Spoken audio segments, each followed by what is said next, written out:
case. Nah, we live. Running the box. Shalom, shalom. Salaki. Oh, we good. All right, shalom, shalom, Israel, shalom, fishermen for Zion, back on the scene through the mercy and the power and the grace of the Most High, who the world ignorantly calls God, whose name is Yahweh, and we do so, we give all praise and reverence to Yahweh, and we do so in the name of his only begotten Son, who the world ignorantly calls Jesus Christ, whose real name is Yahweh Shai. We back again through the spirit and the grace of the Most High with another Sabbath service, a Sabbath lesson. We've been going for a little while, but we back through the spirit, resurrected from the dead on the third day. That's right. That's right. That's right. So let's kick it off how we would normally do with the book of Acts, chapter 18 and verse 4. Book of Acts, chapter 18. And Salaki, before you get that, let's get Matthew chapter 4 and verse 19. Let's get that first. It's the book of Matthew, chapter 4, starting at verse 19. And it reads, "And he said unto them, Follow me, and I will make you fishers of men." Right. So we're the fishermen for Zion following Christ, right? Because Christ laid out the foundation for us on what for us to do and the things that we're commanded to do, the things that are ordained for us to do, right? That our forefathers kept in the ancient world, because those things have to come back in the last days, and you living in the last days. All right, let's get Acts chapter 18 and let's go start at verse 4. Book of Acts, chapter 18, verse 4. And he reasoned in the synagogue every Sabbath and persuaded the Jews and the Greeks. Right, so it's our job to persuade the Jews, right? Meaning the so-called black men, right, that are scattered throughout the four corners of the earth, right? And what that means is the Israelites that know that they're Israel, that's keeping the faith and the works to the best of their ability. And the Greeks are you Israelites that you don't know your nationality. You're still in Christianity. You're still worshiping a rock in Islam, or you don't even believe in God, right? Or you think that this book belongs to the Edomites, the Europeans, right? When this is your heritage. So we have to persuade our people to come back to the law, statutes, and commandments, or you're going to die in World War III in the famine, right? So we have to persuade our people to come back to the Lord in truth and sincerity, right? And the topic of this Sabbath service is keep the Sabbath day or die, right? It should have been said keep the Sabbath day or else, right? Which means you're going to die, right? So now it's a controversial topic on when the Sabbath day is, what is the Sabbath day, should we keep the Sabbath day, right? But what did the Lord say? Let's kick it off with the book of St. John. Let's kick it off with the book of St. John, right? And I want chapter 14. I got a quick precept. You got a quick precept right now? Kind of bring it up. This is the book of Matthew, chapter 28 from the top. In the end of the Sabbath, as it began to dawn toward the first day of the week, came Mary Magdalene and the other Mary to see the sepulchre. Right. So our forefathers and our foremothers kept the Sabbath day, right? Mary, the righteous Mary, Yahweh Shah, who the world calls Jesus, Paul, all of the men in the scriptures, they kept the Sabbath day, right? And there's a manner and a way how you keep the Sabbath day, right? So if you are so-called Black, Hispanic, and Native American, and you're not keeping the Sabbath day, or you don't care about the Sabbath day, guess what? You don't care about your forefathers. You don't care about your history. Right? You don't care about what the Lord commanded and ordained for you to do, right? You don't care about these things, right? You got righteous women in the scriptures that kept the Sabbath day, right? And we're going to let you know when the Sabbath day is according to the Bible, right? Now, real quick, let me get 1 John. Let me get chapter 14 and verse 15, the classic. Book of St. John, chapter 14, verse 15. Kind. If ye love me, keep my commandments. Do what? Keep my commandments. Right. So this is Yahweh Shah speaking. He said, if you love him, you'll keep his commandments. Right. Right now, you have Black, Hispanic, and Native Americans that they show on an everyday basis that they actually hate God because they don't keep the commandments. Neither do they care about the commandments. They want to do their own thing, following their own lust, and just make up stuff.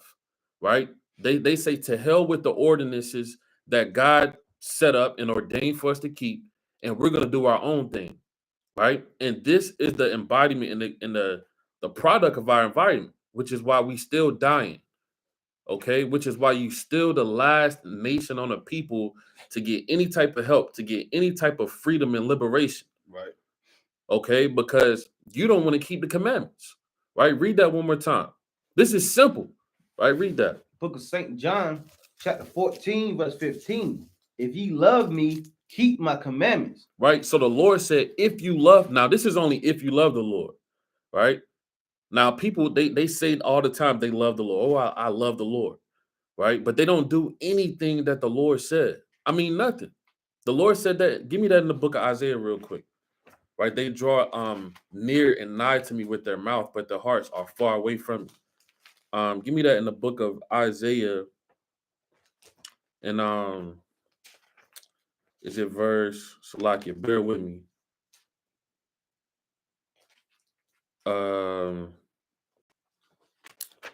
Bear with me. Where is that in the book of Isaiah? He said they draw nigh or near to me with their mouth. Paul said it too. Give me Corinthians, or give me Romans chapter 10. Right, give me Romans chapter 10 and start at verse. Start from the top. Romans chapter 10 from the top. Book of Romans, chapter 10, starting at verse 1. Kind of. Brethren, my heart desire and prayer to Yahweh for Israel is Right. that they might be saved. Right. Read on. For I bear them record that they have a zeal of Yahweh, but not according to knowledge. But what? But not according to knowledge. Right. So Paul said our people have a zeal of the Most High, but not according to knowledge. Right. This is a basic fundamental precept. Right. Meaning you go to church. Right. You don't know which day you're supposed to keep the Sabbath day. That's having a zeal of God, but it's not according to knowledge. Right. You opening up the Bible from here and there. You reading your favorite scripture, John 3 and 16. Right. You doing certain things, but you're not doing what the Lord commanded you to do. Right? Read that one more time. Book of Romans chapter 10, verse 2. Con. For I bear them record that they have a zeal of God, Right? but not according to knowledge. Con, but not according to knowledge, right? And brother, y'all will all put the precept is Isaiah chapter 29 and verse 13. Right? Bring it out real quick. Isaiah 29 and 13. It's the book of Isaiah chapter 29, starting at verse 13. And it reads, wherefore the Lord said, for as much as this people draw near me with their mouth, right, and with their lips do honor me. Right. Meaning you say things and you profess things as if you actually love God. There's many people on the earth that say they love the Lord and how they're good stewards and servants of the Lord and how they're worshipers, right? That's what people are going to do tomorrow. They're going to get up, they're going to do the praise and worship dance. They're going to do all of these things, but they're going to defame and dishonor the Sabbath day and what the Lord commanded our people to do, right? It's many people on the earth right now in Babylon the Great, which is America, that don't know it's the Sabbath day, right? What all type of football is going on, basketball, buying and selling, all type of birthday parties, right? All type of mirth, right? That's what's going on in Babylon. Nobody cares about the Sabbath day, right? They make their own holy days, right? And say, forget what the Lord commanded for us to do. I want to do my own thing, right? And I don't care about what God said or what you say, right? Read that one more time. Isaiah 29 and 13. Wherefore the Lord said, for as much as this people draw near me with their mouth, right, and with their lips do honor me, right, but have removed their heart far from me. But you've removed your heart far from the Lord. And that's a Christian or the people of the earth. That's their favorite thing to say. God knows my heart, right? God knows my heart. But you don't even know your own heart, right? Right? You don't even know your heart is your mind, right? In your heart, you think you're doing what's right, but you don't know yourself, right? Yeah, the Lord knows your heart, and He knows that it's wicked, like it said in Jeremiah chapter 17 and verse 9, right? But their hearts are far from me. Read on. and their fear toward me is taught by the precept of men. Yeah, your fear towards the Lord is taught by men. It's taught to you by Joel Osteen, T.D. Jakes. It's taught to you by your local nasty pastor, right? That's teaching you in the ways of wickedness, right? So you don't know the Lord. Real quick, give me Titus chapter 1 and verse 9. I got a quick precept. Kind of bring it out. Book of Isaiah, chapter 9, verse 20. Titus chapter 1. To Kind the of. law and to the testimony, if they speak not according to this word, There is what? it is because there's no light in them. Right, and the light means knowledge, wisdom, and understanding. That's the light, right? If you don't speak, if you don't come out of thus saith the Lord, there's no light in you, right? You don't have understanding. You don't know the Most High God, right? You don't even know how many days there are in a year. You don't know how many days there are in a month, right? You don't know what's going on, right? Read that one more time, Baba Kashar. Book of Isaiah, chapter 9, verse 20.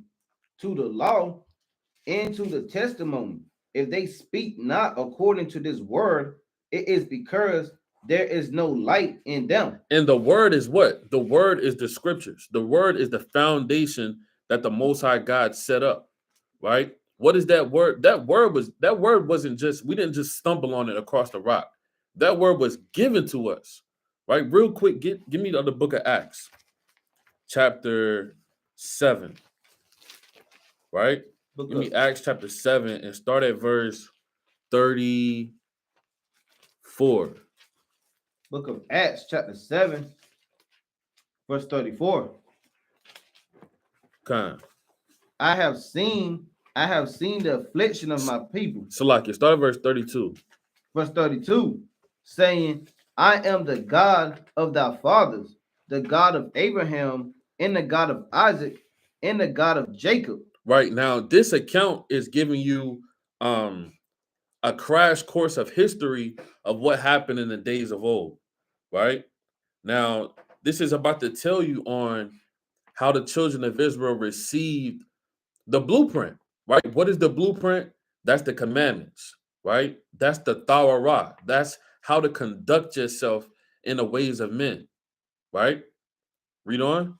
Then Moses trembled and durst not behold. Now Moses trembled because he just seen something magnificent, right? He just seen something that he's never seen before, that he never thought that he would ever see, which was what? Which was the thousands and thousands and thousands of angels that literally came from the third heaven from the Most High God to give him instructions on what to do and what to keep. You mean to tell me that the Lord is going to open up the heavens, send the angels down, give Moses the commandments, and now in 2022, that's done away with. We don't got to keep the Sabbath day no more. We don't got to keep the commandments, right? Is that what the Lord commanded for us to do? That he just did this mighty, wonderful act to give you the commandments and the Sabbath day and how to keep it and the ordinance thereof, and then he just changed it. When is the date? Where's the precept where the Lord changed that? It's not in the Bible. It's literally not there, right? So why do you have people saying that you can't keep the Sabbath day or don't keep the Sabbath day, or well, I can break the Sabbath day. I can do what I want to do on the Sabbath day. I can have a birthday party on the Sabbath day. I can have all type of parties and mirth. That's off. And the Lord gonna kill you for doing so if you know better, right? Read on. Verse 33, then said the Lord to him, put off thy shoes from thy feet, Read. for the place where thou standest is holy ground. Right, meaning Moses had to leave those doctrines that he had in Egypt, right? Because he grew up under the Egyptians. So he had to leave off those doctrines. Doctrines like what? Real quick, give me Leviticus chapter 18 and verse 1. All right, Baba Kashar. Let me see. Book of Leviticus, chapter 18, verse 1. Khan. And the Lord spake unto Moses, saying, speak unto the children of Israel, and say unto them, I am the Lord your God. Read. After the doings of the land of Egypt. Now, the Lord that said this to Moses is who? Who's this Lord that's telling Moses and giving him these instructions and ordaining him what to do. Who is this? Right? Because it said the Lord said unto Moses, right? You're going to find out in due season that these are the angels of the Most High God, right? Let's get that. Let's hold that real quick, and we're going to go back to that, right? Let's make sure we don't, kind of skip over that. So let's go to the book of what I want Exodus chapter 3. I want the book of Exodus chapter 3, and I want to start at verse 11. Exodus chapter 3, start at verse 11. So start at verse 13, Baba Shah. Start at verse 13. And Moses said unto Most High, Behold, when I come unto the children of Israel, and shall say unto them, the Most High of your fathers Read that as it's written, Baba Shah. The God of your fathers had sent me unto you, and they shall say to me, what is his name? Right. The power and the rulership of your fathers have sent me unto you. Right. And Moses is asking this question: what is his name? Right? What is this man's name? Right? Read on. What is his name? What shall I say unto them? And God said unto Moses, I am that I am. Right. So God said unto Moses, I am that I am. Now, this God is the Elohim, right? That's who that's talking about. Right? Read verse 2 real quick. Exodus 3, chapter 3, start at verse 2. And the angel of the Lord appeared unto him in a flame of fire. In a what? In a flame of fire. So it was an angel that was speaking to Moses. This is fundamental, right? So when it says God said this to Moses, this is an angel speaking to him, right? And the angel told Moses what the name of the Lord was. And he told him, I am that I am, which is translated in third person, he is. That's what that means. That's why the name of the Lord is Yahweh, right? Meaning he is, he exists, he to be, right? Because this wasn't the Most High God actually speaking to Moses, right? This was the Most High God's messenger, which was an angel. Verse 2 just told you that, right? Now, the Lord always does this. We're going to hold Leviticus 18. Right, you got that precept real quick? Yeah, read that, chapter 6 and verse 1. And give me the book of Judges, chapter 13 and verse 20. Kind of bring it out. The book of Exodus, chapter 6, verse 3. And I appear unto Abraham, unto Isaac, Right? unto Jacob, by the name of God Almighty. So the Most High God appeared unto our forefathers by the Most High Almighty. Right? Read on. But by my name, Yahweh, was I not known to them. Right, because the Lord, that's why the Lord had to appear to them. Right? The Most High had to show our forefathers all of the mysteries, all of the power, all of the unknown things. And he didn't do it.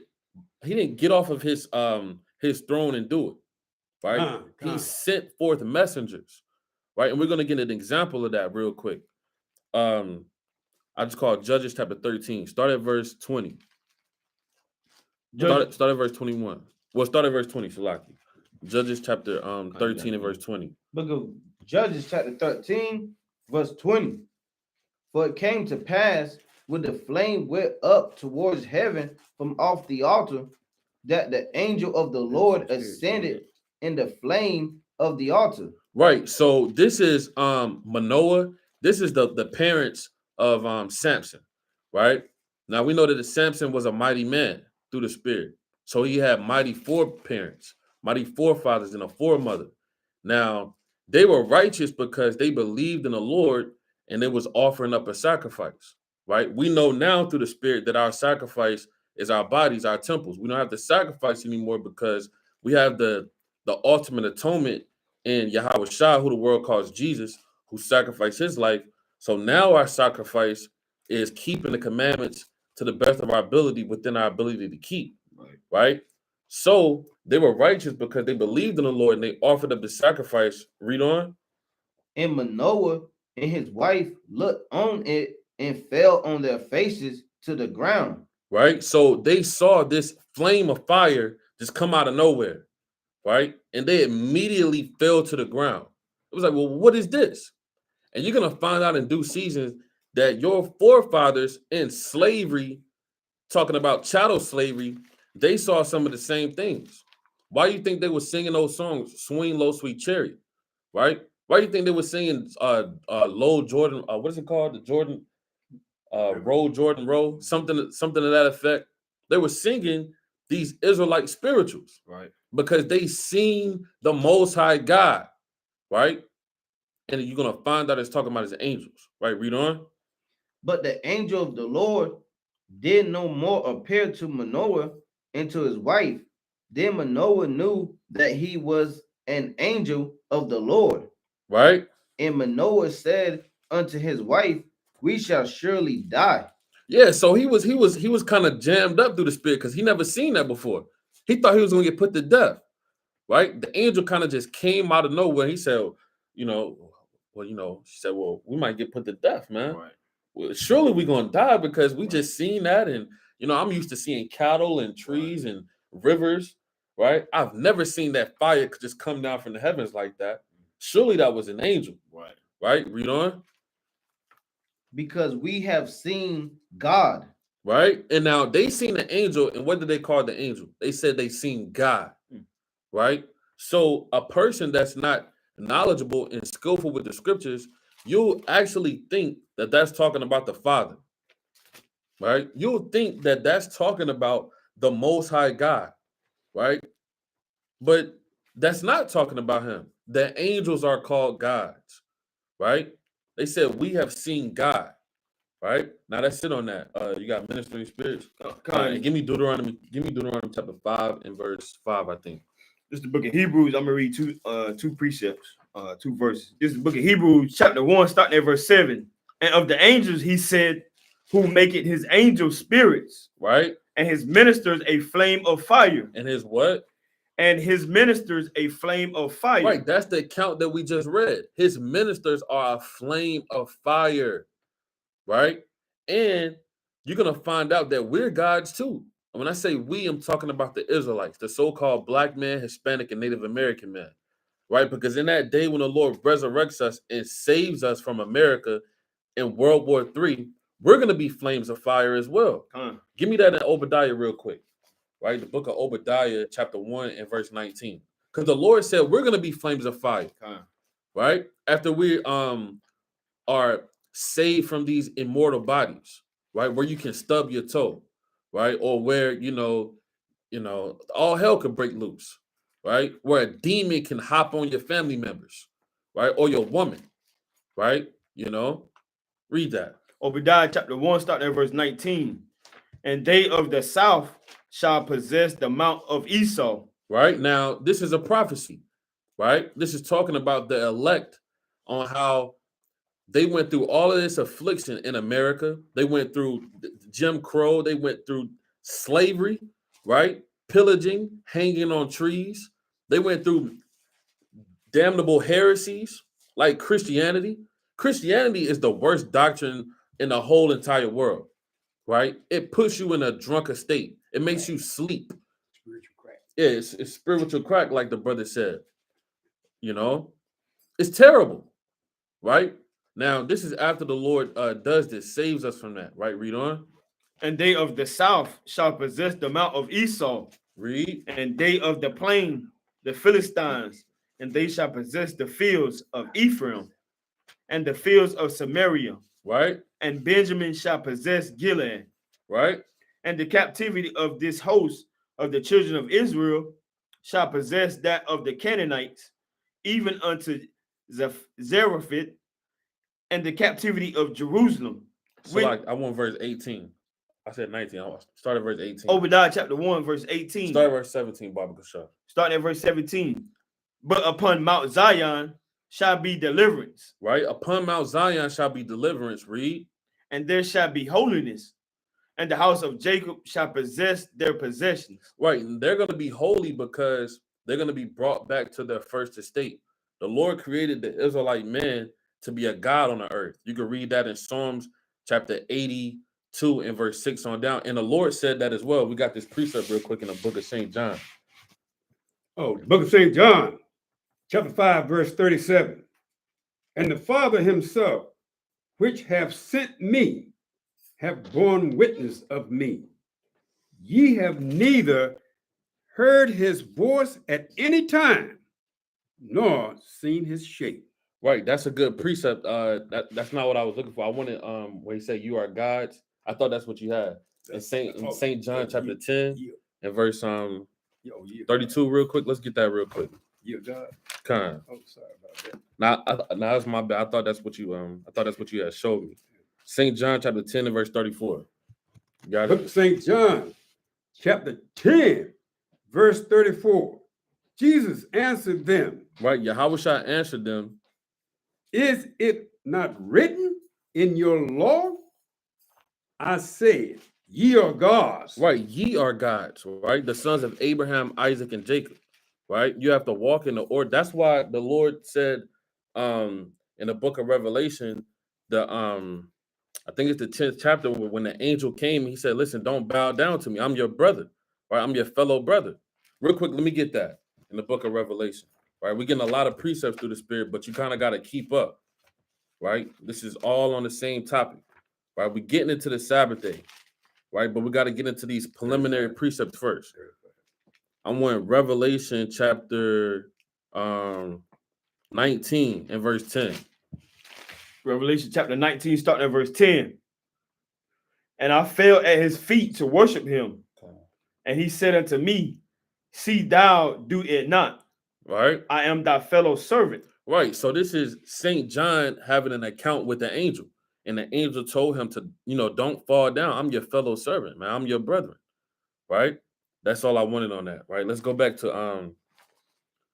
where we was. Obadiah. Yeah, Obadiah. Verse Obadiah. 17. Chapter 1, starting at verse 17. But upon Mount Zion shall be deliverance, Right? and there shall be holiness, and the house of Jacob shall possess their possessions. Read. And the house of Jacob shall be a fire. The house of what? And the house of Jacob shall be a fire. Read on. And the house of Joseph a flame. Now, what did it say about the angels? Right? Go back to the book of Hebrews. Go back to the book of Judges chapter 13. Judges chapter 13 and verse number Salakia, bear with me. Judges 13 and verse 21. Judges chapter 13, starting at verse 21. But the angel of the Lord did no more appear to Manoah. That's right. Read on. And to his wife. Then Manoah knew that he was an angel of the Lord. And Manoah said unto his wife, we shall surely die, because we have seen God. Read. But his wife said unto him, if the Lord were pleased to kill us, he would not have received a burnt offering and a meat offering at our hands. Read. Neither would he have shewed us all these things, nor would as at this time have told us such things as these. Right, read on. And the woman bare a son and called his name Samson. Right, called his name Samson. The point I wanted on that was verse 20, when it says, read verse 20 real quick.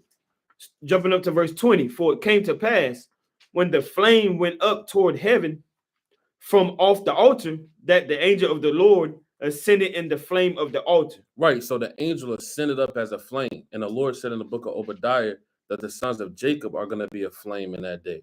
Right, that's the point that I wanted on that. Now, the last one is Deuteronomy chapter 5. Deuteronomy chapter 5, and start at verse 5. Book of Deuteronomy chapter 5, verse 5. I stood between the Lord and you at that time, right, to show you the word of the Lord, for ye were afraid by reason of the fire. Right, you were afraid by reason of the fire. Right, what is that talking about? That's the angels, man. Right, start at verse 3, Baba Kashar. Verse 3.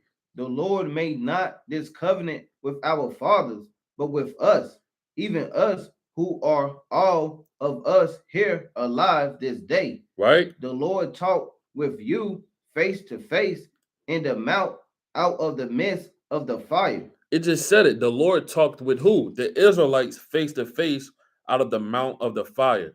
Right. Now, these are talking about what you call UFOs and the angels that literally came down from the third heavens to give you something, right? And they have fire with them, right? Which are the chariots. Now, there's no account in the scriptures where the angels came back down and said, well, you know, what we gave y'all, just do away with it. Right. You know, just kind of do away with it. You know, forget about it. You know, that Sabbath day, you know, you ain't really got to do that anymore. You can do your own thing. There's literally no account from Genesis to Revelation to the 22nd chapter to the last Amen. Neither is there account during the Atlantic slave trade, during the sub-Saharan slave trade. The Lord didn't come down with all of the angels and said, well, you know what I gave y'all with Moses, you don't got to worry about that anymore. There's no account of that happen, right? When did the Most High crack the third heaven and say, don't worry about the Sabbath day no more, right? Or you could do your own thing. That's not in the Bible, man. Real quick, let's go to the book of St. John. What did the Lord say? St. John chapter 5 and verse 46, right? St. John chapter 5 and verse 46. St. John chapter 5, starting at verse 46. You have people that know they're Israelites, that know about the Sabbath day, and they're saying that it's not important or it doesn't matter, right? They're having parties on the Sabbath day. They don't care about the Sabbath day. That's wicked, right? Read that. St. John 5 and 46. For had ye believed Moses, ye would have believed me. Right? For he wrote of me. For he what? For he wrote of me. So if you believed in Moses, you will believe in Christ because Christ came in the spirit of Moses. He literally did that. You can read that in Deuteronomy 18 and 18, right? You can read that in Deuteronomy, the 34th chapter in verse 10 on down, right? Moses mode of Yahushua, right? Moses wrote of the Lord, man, right? Everything that the Lord did, it was embodied by the commandments. That's why he said, worship him in spirit and in truth, right? Now, let's find that precept where he said that, worship me in spirit and in truth. It's a point I want to touch on that. It is, what's that precept? Worship me in spirit and in truth. Salakia, bear with me. Let me find it. Right, if a brother know it in the chat, put it in the chat. I can't remember off the top of my head right now. In the meantime, bring this precept. Kind of bring it out. Deuteronomy 8, chapter 18, verse 18. John And- 4:24. And it reads, Kind of. Go ahead. I will raise them up a prophet Right? from among their brethren, like unto thee, and will put my words in his mouth, Right? and he shall speak unto them all that I shall command him. Now, for all of you Muslims, that's not talking about Muhammad. Yeah, that's not Muhammad, right? Muhammad wasn't a prophet, right? The prophets can only be so-called black men, Hispanic, and Native Americans, right? Muhammad is neither of those, right? Muhammad is a liar. That's what. Okay, that's who Muhammad is. Deuteronomy chapter 18 and verse 18 is not talking about Muhammad, right? He's a thief and a stealer and a robber, right? He literally took the scriptures and plagiarized it and gave you a religion called damn Islam. Yeah, that's one. You know, we got to deal with those people every weekend. Started 16. You know, Islam. 600. Yeah, it started when? 600. Yeah, 600 years after Christ's death, man. And he illiterate. Yeah, and he's illiterate. He can't even read. So how can he be a man of the Lord trying to teach you about law, statutes, and commandments and teach you how to be a righteous seed in the earth? The Catholic selected him. That's right. That's right. So the brother giving y'all gems. And furthermore, the Quran literally means recitation, right? So they plagiarized the scriptures, took, you know, what was beneficial for them and put it in their thing, and then, you know, jammed it all up. The same with Christianity, right? Where they give you an image of what looks holy, but they breaking all type of commandments. And they definitely don't keep the Sabbath day, right? So read that one more time about Yahushua in Deuteronomy 18. Yeah, the book of Deuteronomy, chapter 18, verse 18. I will raise them up a prophet from among their brethren, like unto thee, and I will put my words in his mouth, and he shall speak unto them all that I shall command him. Right? All that I shall command him. And what did the Lord command for him to do? It was the commandments. That's why he said, get that in real quick in John chapter 4 and verse 23. Book of John chapter 4, verse 24. God is a spirit, and they that worship him must worship him in spirit and in truth. And what? In spirit and in truth. He said the Most High God is a spirit, and you have to worship. You have to, right? It said they have to. They must worship him in spirit and in truth. If you're not worshiping the Father in spirit and in truth, you are in error, right? Now, what is the spirit? Let's go to John chapter 6 and verse 63. Book of John chapter 6, verse 63. It is the spirit that quickeneth, the flesh profiteth nothing. The words that I speak unto you, Right? they are spirit. What the Lord say? They are spirit. He said, the words that I speak unto you, they are spirit. Read on. And they are life. And they are life. Right? And we know that the Lord said that he's the life. He's the bread and the water in St. John chapter 14. So you have to follow the Lord. Right? You have to. Right? It's another one in Deuteronomy 34 and verse 10 about how the Lord said he spoke to us face to face. And real quick, get that. Deuteronomy chapter 34 and verse 10. All right, Deuteronomy 34 and verse 10. All right, and then we're going to show you what the truth is according to the Most High, because he said you have to worship the Father, all right, by spirit and the truth. Right? Bring it up. The book of Deuteronomy, chapter 34, verse 10. Come.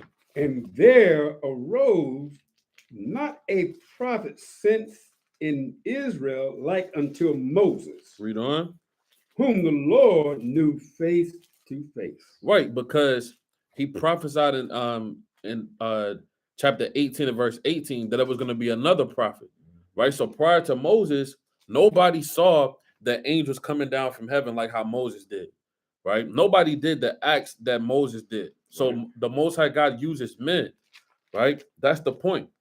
Right? Now, let's get the classic in the book of Psalms. Chapter, you got it? It's the book of Psalms, chapter 119, starting at verse 142. Come. Thy righteousness is an everlasting righteousness, Read on. and thy law is the truth. And thy what? And thy law is the truth. And thy law is the truth.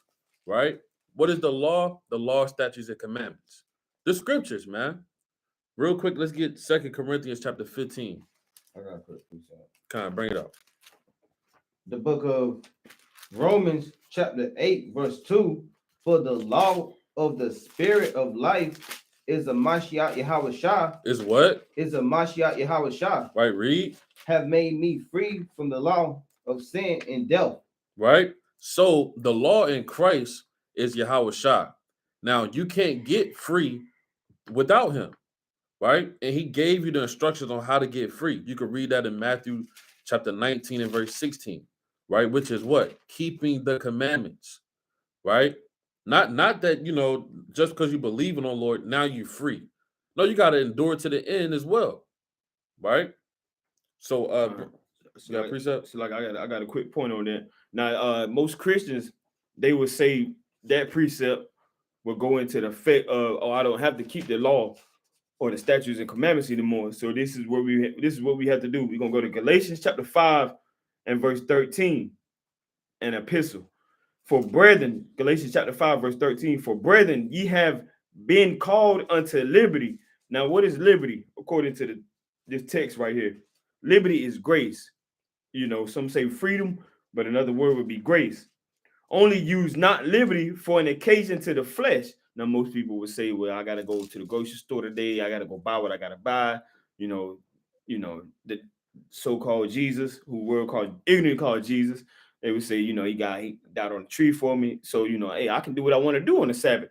But, hey, this is why the apostle was set up to, preach this gospel to the foundation of the world.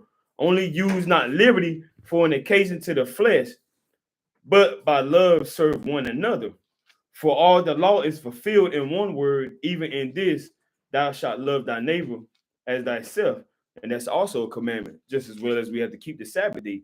So we can't just use this liberty as freedom, saying, Christ died for me, so I don't have to do what he said do. You have to use this grace to come back to the Father. I got one more quick precept. And then and after that, let's go back to Acts 7. And then we're gonna let me back on that. Bring it up. 1 John chapter 3 and 24. And he that keepeth his commandments dwelleth in him, and he in him. And hereby we know that he abideth in us by the Spirit which he hath given us. 15.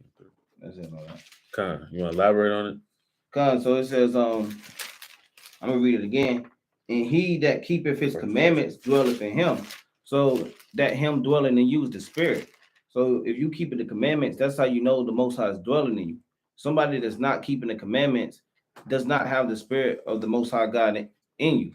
So you have to be keeping the commandments, and that's how you know that he dwells in you. And hereby we know that he abideth in us by the Spirit which he have given us. And that Spirit is going back to like the precepts we were just bringing up. The commandments is the law, statutes, and commandments. That's right. Now drop that. Let's go back to Acts chapter 7 and verse 32. Acts chapter 7 and verse 32.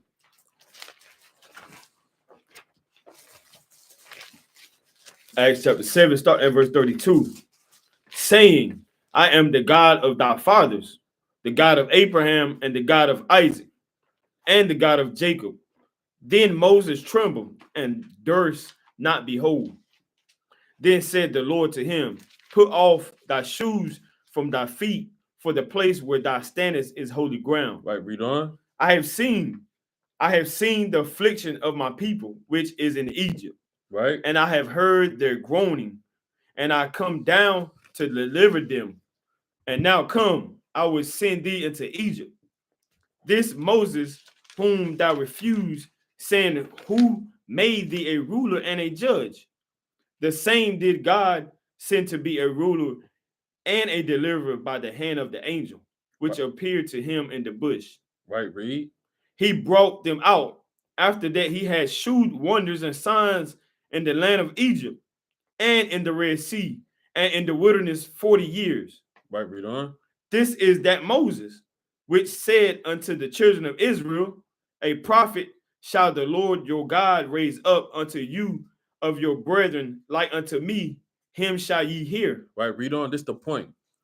This is he that was in the church in the wilderness with the angel, the angels, which spake to him in Mount Sinai, and with our fathers who received the lively oracles to give unto us. So the angels gave us the lively oracles to give unto us.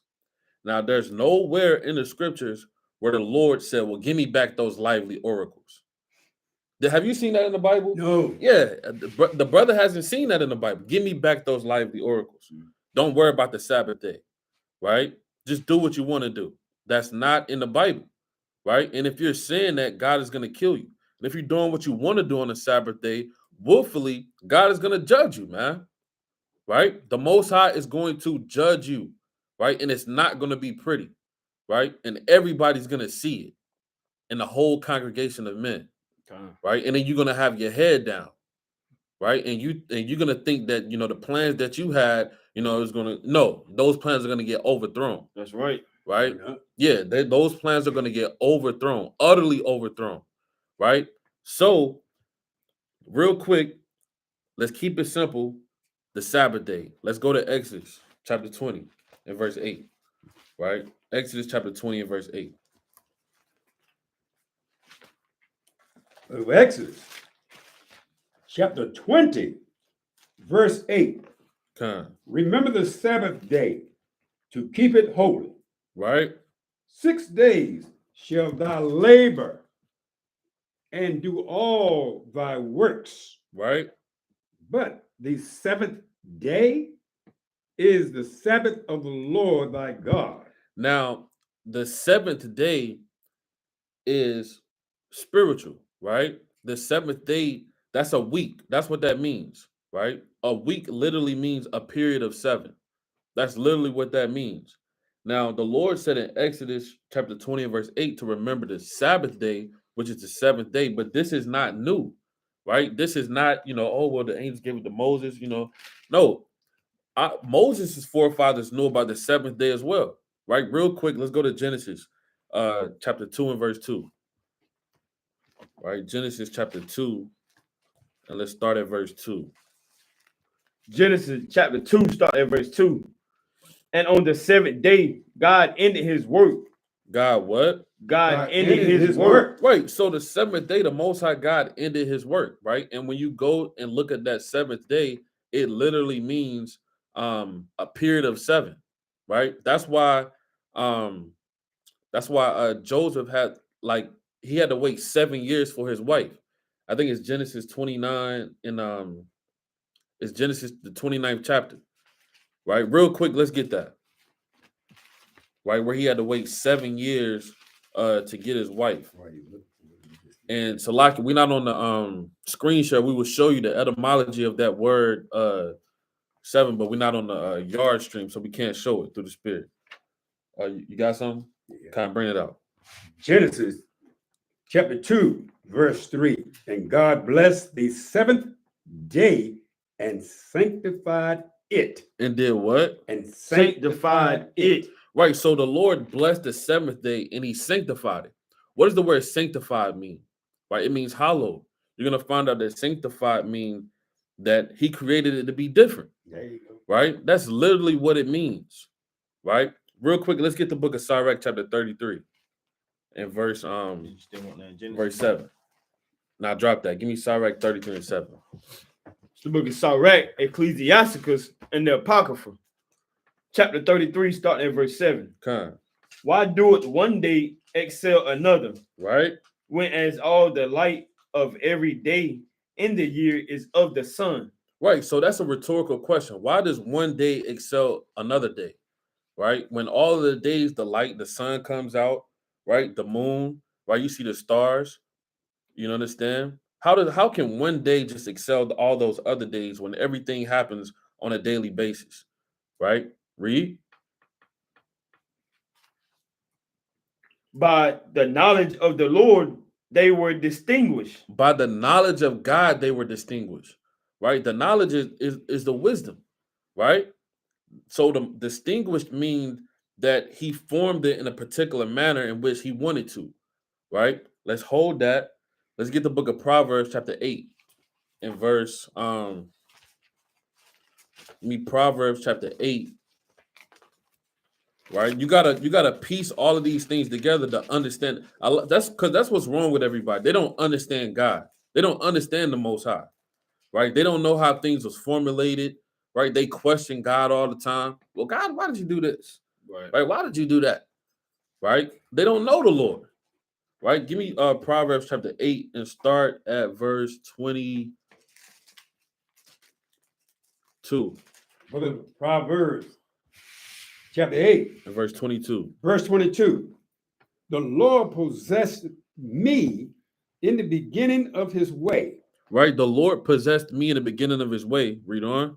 Before his works of old. Well, now this is Solomon saying this, but you're going to find out that this is talking about Yahweh Shai. Right? This is talking about who the world calls Jesus. Right? Read that again from the top. Verse 22. Book of Proverbs, chapter 8, verse 22. The Lord possessed me in the beginning of his way. Who was in the beginning, right? Who was the first creation? You're going to find out that that's Yahweh Shai. Right? The Lord possessed me in the beginning of his way. Right? The first creation was literally Yahweh Shai. Right? And then everything was created after that. Right? Everything such as the Alahayim, the angels, right? Chariots, things of that nature. And then they created everything. Right? You got a precept? St. John? Yeah, bring it out. I was thinking about it. Book of St. John, chapter 1, starting at the top. In the beginning was the Word, and the Word was with God, and the Word was God, and the same was in the beginning with God. All things were made by him. All things were made by him, right? Read on. And without him was not anything made. Right, so Yahweh Shai was given the power to create other things, right, by his Father, Real quick, get Colossians chapter 1 and verse 15. Right? The book of Colossians, the first chapter and the 15th verse. Colossians 1 and 15, and it reads, who is the image of the invisible God, the firstborn of every creature. The what? The firstborn of every creature. So you have someone that's the firstborn. The Father doesn't have he doesn't deal with a birthday, right? The Most High God, the Most High power, how can he deal with a birthday, right? He's the Most High, man. Right. He don't deal with time. That's why you read Daniel chapter 7 and verse 9. It tells you the Ancient of Days. Mm-hmm. Yahushua is not called the Ancient of Days. Real quick, let's get that. We holding a lot, but we got to hold those. Right? Daniel chapter 7 and verse 9.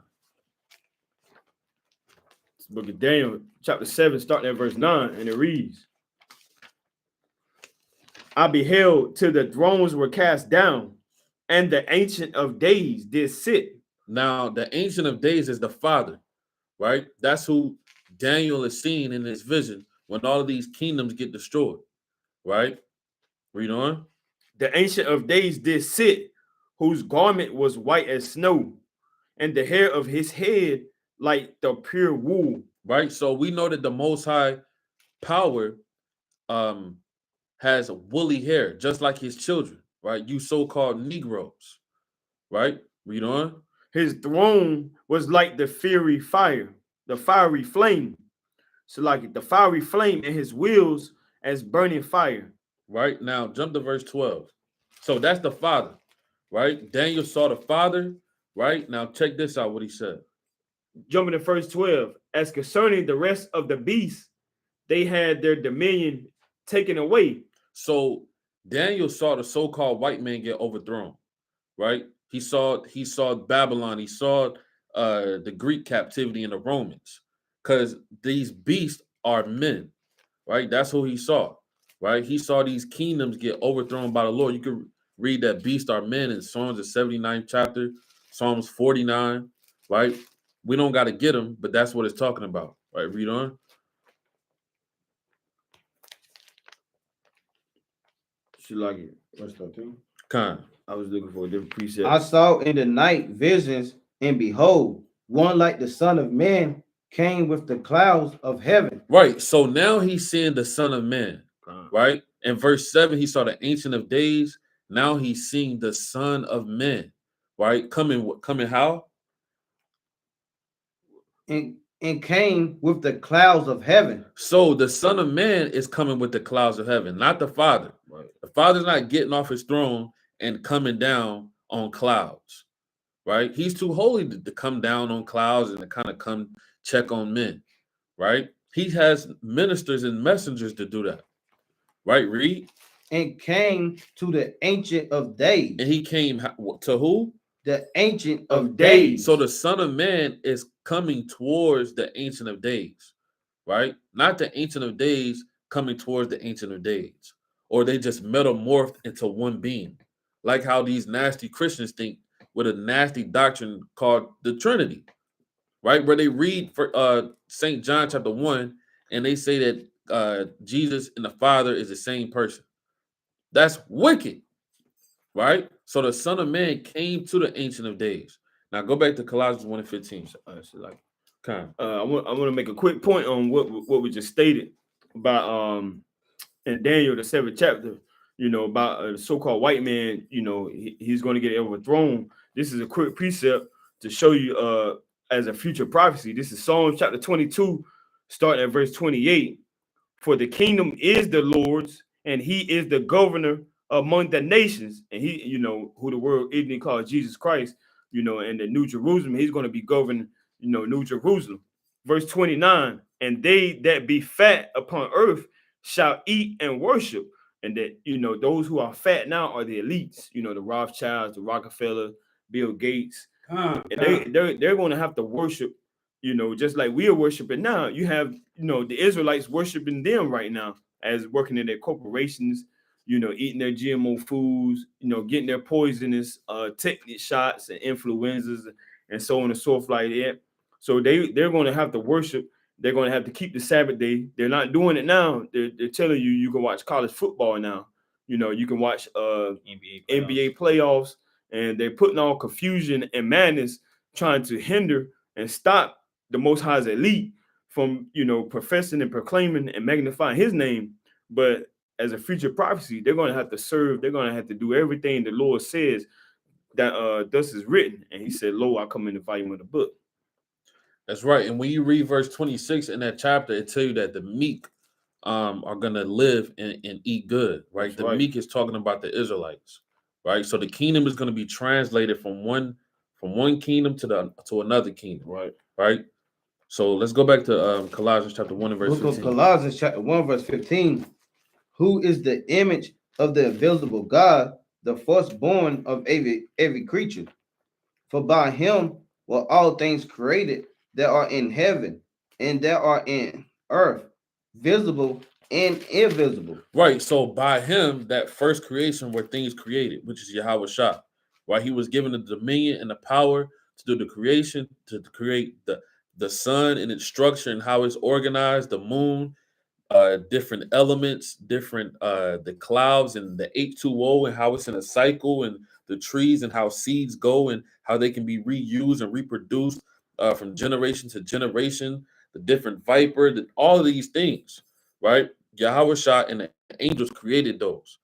Now it's going to tell you that. Go back to Proverbs chapter 8 and verse 22. Book of Proverbs, chapter 8, verse 22. The Lord possessed me in the beginning of his way, before his works of old. Go ahead. Verse 23. I was set up from everlasting, from the beginning, or ever the earth was. Right? I was set up for everlasting in the beginning, for where the earth was. Read on. When there were no depths, I was brought forth. Right? When there were no fountains abounding with water. Right? Before the mountains were settled. Before the mountains were settled. Read. Before the hills was I brought forth. Right? Read on. While as yet he had not made the earth, nor the fields, nor the highest part of the dust of the world. When he prepared the heavens, I was there. I was what? I was there. Read. When he set a compass upon the face of the depth. Read. When he established the clouds above. When he strengthened the fountains of the deep. When he gave to the sea his decree, that the waters should not pass his commandment. When he appointed the foundation of the earth, when I was by him as one brought up with him, and I was daily his delight. Right? Rejoicing always before him. Right. So that's talking about Yahweh Shah. Come. Right. That's talking about Yahweh Shah, how he was there. Right. How he created and appointed these things. Right. Right. That's literally what that's talking about. Now, let's finish that in Acts, the 7th chapter, and then we're gonna deal with the Sabbath day. Right. Acts chapter 7. And we left off at verse 30. We left off at 38. Verse 38, Acts chapter 7, verse 38. Come. This is he that was in the church in the wilderness, with the angel which spake to him in the mountain Sinai. Right. And with our fathers who received the lively oracles to give unto us. Right, the lively oracles to give unto us. Now, these lively oracles was given to us, and we didn't uphold them and keep them. Right, so it's our job to go back and instruct our people on the Sabbath. Now, we was at Exodus chapter 20 and verse 8. Right, let's go back to that. Exodus chapter 20, and let's start at verse 8. Exodus chapter 20, starting at verse 8. Remember the Sabbath day to keep it holy. Right. 6 days shalt thou labor and do all thy work. Read. But the seventh day is the Sabbath of the Lord. So the Lord said, remember the Sabbath day to keep it holy, right? Now, it's a reason why he said, remember it to keep it holy. And that's in the book of Acts chapter 7. And we're going to read it, verse 51. Book of Acts, chapter 7, reading verse 51. Come on, 51 on down. Ye stiff-necked and uncircumcised in heart and ears, ye do always resist the Holy Ghost, as your fathers did, so do ye. So the fathers that he's talking about is the ones that was in Mount Sinai, right? Like when you read up from verse 38, really from verse 32 on down. So your fathers didn't uphold the statutes, and they were stiff-necked, right? And you're going to find out that those children, those fathers are back on the earth doing the same thing, not upholding the statutes, not upholding the oracles, right?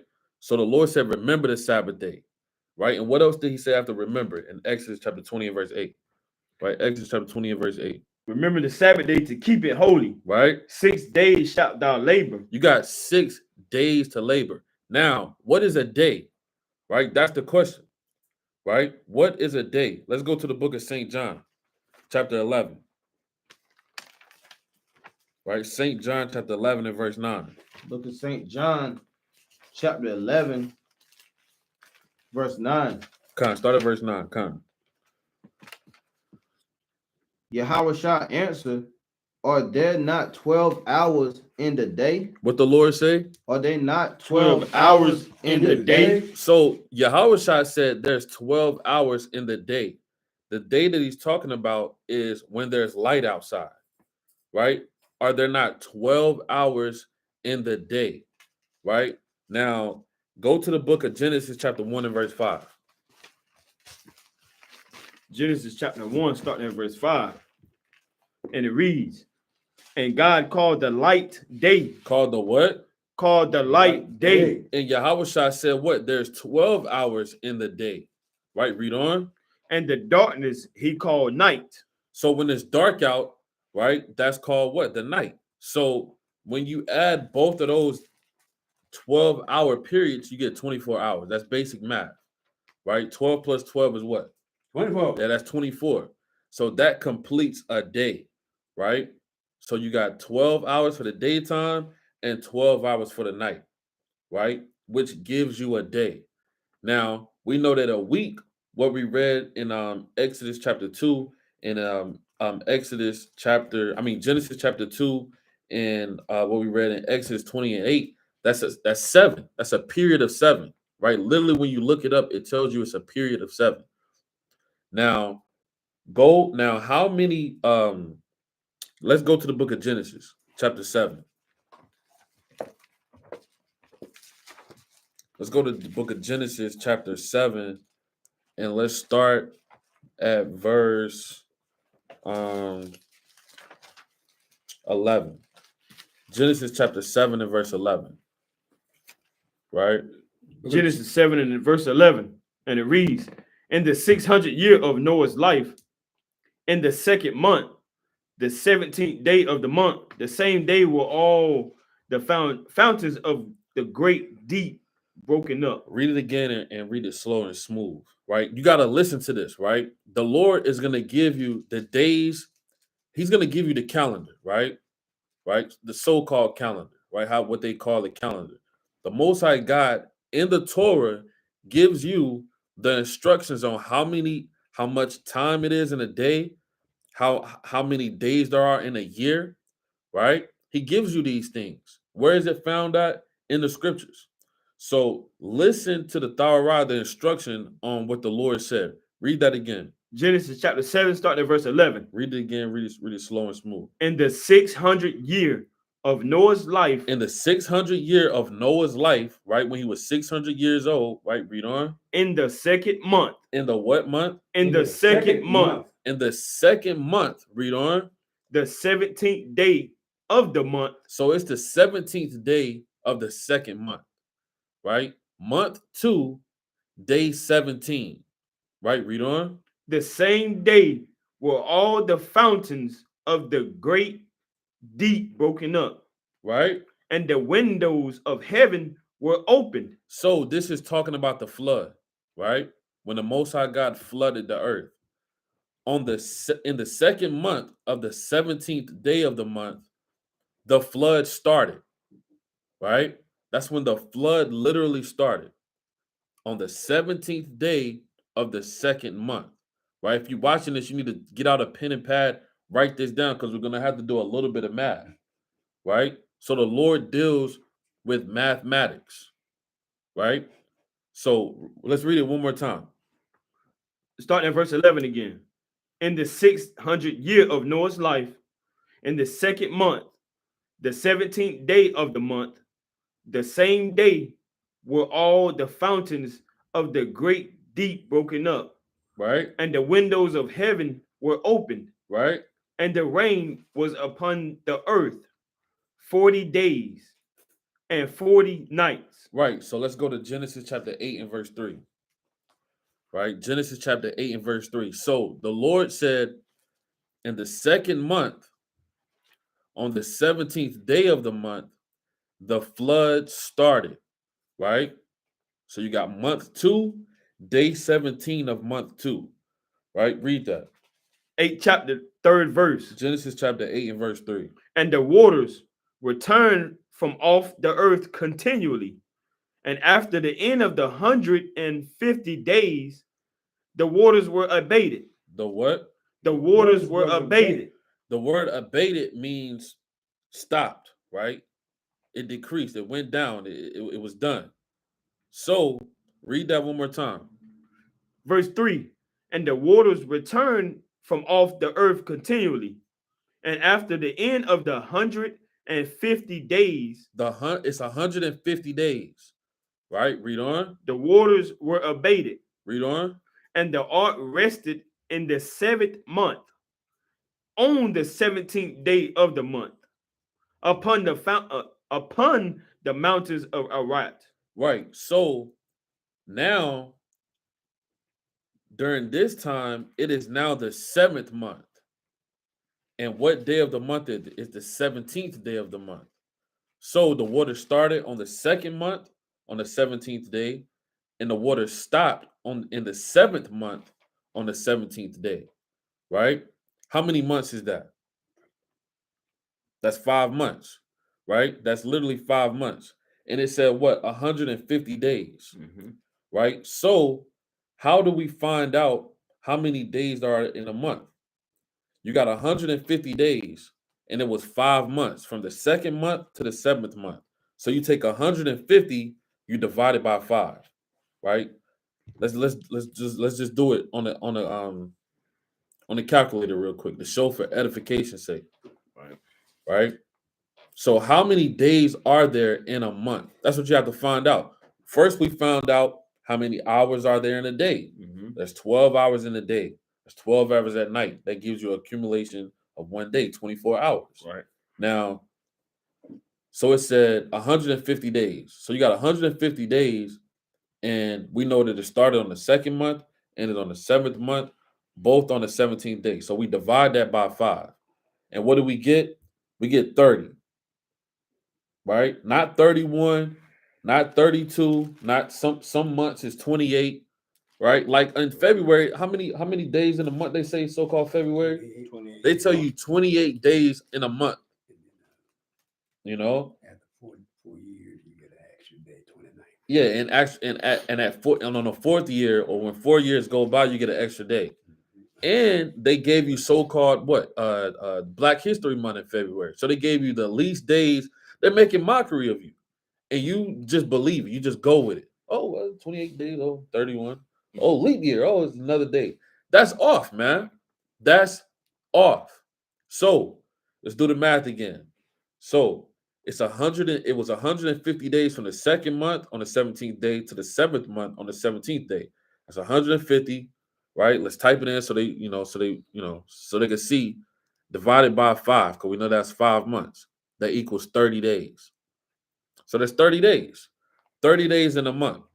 Now, how many months are there?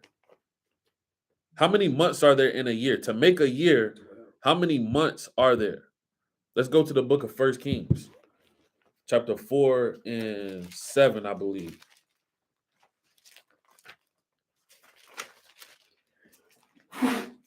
First Kings chapter 4 and verse 7. Right?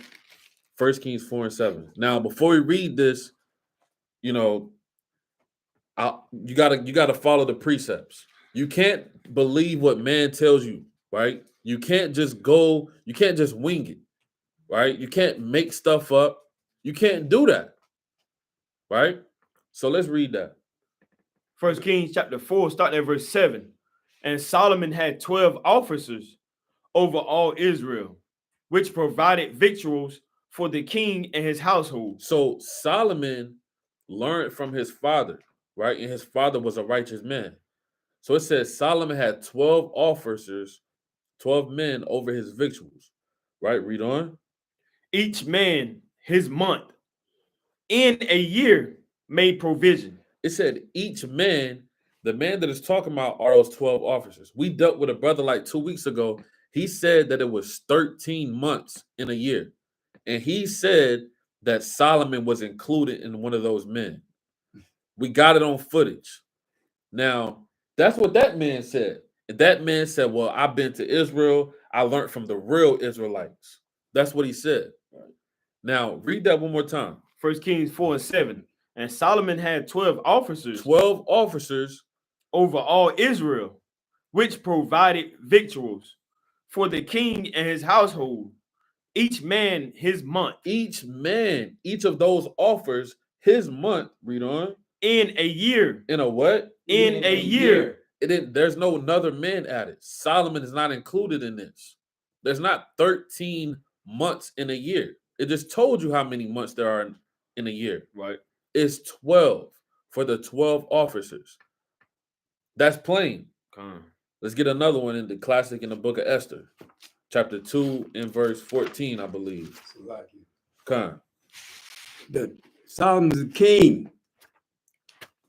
That's right. King don't work. That's right. Yeah, so he's not included. He's not called an officer. Right. How can Solomon be called an officer? Right? That man told us bold face to our face and said, no, you're wrong. With no hesitation. Yeah, we pulled 1 Kings chapter 4 and verse 7. He said, no, it's 13. First of all, he kind of didn't pull it.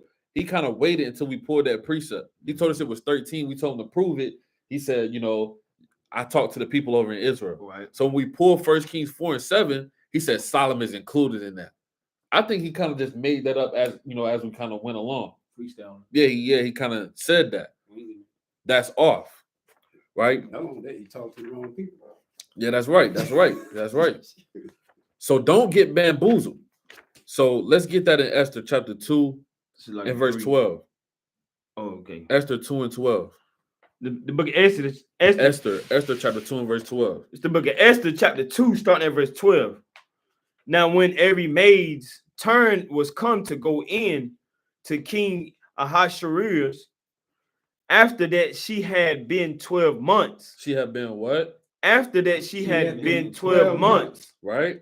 According to the manner of the women, for so were the days of their purifications accomplished. So there, read that one more time, Salakia. Esther chapter 2, starting at verse 12. Now, when every maid's turn was come to go in to King Ahasuerus, after that she had been made, been 12 months, according to the manner of the women, for so were the days of their purifications accomplished, to wit, 6 months with oil of myrrh. So for the 12 months, she divided it 6 months with oil and myrrh, right? Read on. And 6 months with sweet odors. Right, 6 months with sweet odors. And with other things for the purifying of the women. Right, so this king in Mordecai, he had these women go through, so to speak, a ritual, right? Which really is called a purification stage, right? 6 months with oil and myrrh, right? And 6 months and another 6 months for odors, things of that nature. And what was that? that's a year, right? So that we know through the Spirit and by the precepts, because the Lord said, one or two witnesses, let the matter be established. There's no other precepts in the scriptures that said there's 13 months, where it's this or it's that, right? That's not in there. So that we know that there's 12 months to make a year, right? And the reason we're going through this is because if you don't know how many days there are in a month, or if you don't know how many months there are in a year, you're going to be jammed up when it comes to the Sabbath day, Right. right? You're going to fall into the doctrine of lunar Sabbath. You're going to fall into the doctrine of just different doctrines, right? You're going to be falling by the wayside, right? So, quick math, simple math, again, right? So we have 150 days. You divide it by 5. That's 30 days in a month, right? That's plain. I mean, that's literally plain, right? Now, I got a quick piece up. Khan, bring it out. Daniel 7:25. Khan. Okay, Khan, bring it out. It's the book of Daniel, chapter 7, starting at verse 25. And he shall speak great words against the Most High, Right? and shall wear out the saints of the Most High, and think to change times and laws. And they shall be given into his hand unto a time and times and the dividing of time. Now, can you read that one more time? Daniel chapter 7, starting at the 25th verse. And he shall speak great words against the Most High, and shall wear out the saints of the Most High, and think to change times and laws. Now, go to Daniel chapter 4 and verse 31. Baba Gashar. Daniel chapter 4 and verse 31. Daniel chapter 4, start verse 31. Khan. While the word was in the king's mouth, there fell a voice from heaven, saying, O King Nebuchadnezzar, to thee it is spoken, the kingdom is departed from thee, and they shall drive thee from men, Right? and thy dwelling shall be with the beasts of the field. They shall make thee to eat grass as oxen, and 7 times shall pass over thee. And 7 times shall pass over thee, read on. Until thou know that the Most High ruleth in the kingdom of men. Until thou knowest that the Most High ruleth in the kingdom of men, read on. And giveth it to whomsoever he will. Right, and giveth it to whomsoever he will. You're going to find out in due season that a time is a year, like he said in Daniel chapter 7 and verse 25. Right, go back to that, Daniel chapter 7 verse 25. Because we have to find out, we have to find these things out. What makes a year? What makes a month? Right? How many days there are in a year? Things of that nature. Right? Read that. Daniel 7 and 25. And he shall speak great words against the Most High. Right? And shall wear out the saints of the Most High. Read on. And think to change times and laws. And think to change times and laws. Now, if there's 30 days in a month, right? How many days are there in a year? If we know that there's 12 months. Simple math, right? Let's do it. Right? If there's 30 days in a month, right? There's 30 days in a month, right? Simple math. All you do is multiply 12 times 30, right?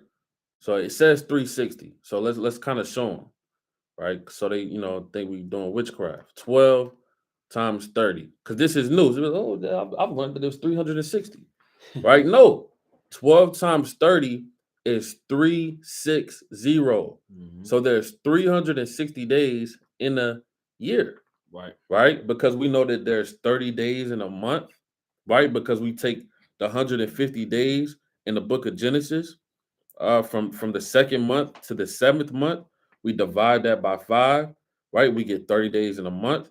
We get 30 days in a month, and then we take those months and we multiply it, and you get 360. So we know there's 360 days in a month. That's plain. Mm-hmm. 360 days in a year, Salaki, right? The water. So let's go back to Exodus chapter 20 and verse 8. Exodus chapter 20 and verse 8. Book of Exodus chapter 20, verse 8. Remember the Sabbath day to Right. keep it holy. To keep it what? To keep it holy. To keep it holy. Read. 6 days shalt thou labor and do all thy work. Read. But the seventh day is the Sabbath of the Lord thy God. So the seventh day of your week, right? Now, we know that in the scriptures, we didn't have days called Monday, Tuesday, Wednesday, Thursday, Friday, Saturday, Sunday, right? We didn't call it that, right? But we call it, we understand how our days are organized, predicated upon the sun, the moon, and the stars, and we're organizing by a week, by periods, right? By weekly periods, which is an accumulation of 7 days. So our seventh day, we're following the Gregorian calendar, and it's not necessarily based off the name, it's based off the day of the week that it's in, because that's what the Lord commanded us to do, is when? Go to Genesis chapter 1 and verse 5. Genesis chapter 1, start at the 5th verse. And God called the light day, and the darkness he called night. Right? And the evening and the morning were the first day. So the Lord said, you understand your times by the elements, right? He said that in Genesis chapter, let me find this real quick, where he said the sun and the moons for signs and wonders. Bear with me. It's Genesis chapter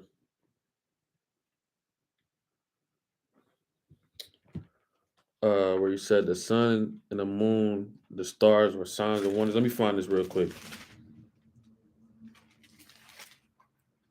For brother find it before me.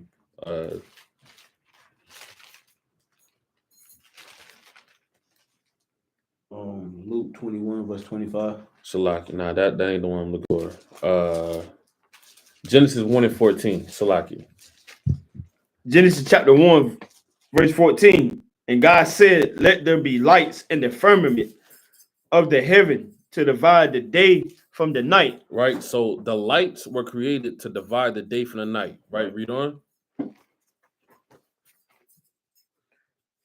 The heaven to divide the day from the night. Right. And let them be for signs and for seasons and for days. So the reason that the Lord created the lights that he's talking about is the different elements, the stars, the sun, and the moons. They were created to be for signs to divide the day and the times. Right? That's literally what they was created for. Now jump back up to verse 5. And God called the light day. Right? And the darkness he called night. And the evening and the morning were the first day. Right. So your day begins, right? When? At evening. Right? That's literally when your day begins. Let's get the classic in Mark chapter 1 and verse 32. Right? Mark chapter 1 and verse 32. Right? So your day doesn't begin at 2 o'clock at night. Right? That's not the beginning of your day. Right? Or what else they say? 6 o'clock in the morning. Right? Bring it out. St. Mark chapter 1, start at verse 32. And at evening, when the sun did set. So the evening that is talking about is referred to Genesis 1 and verse 14 when he says he created the lights for signs, right? To divide the day from the night. At even when what?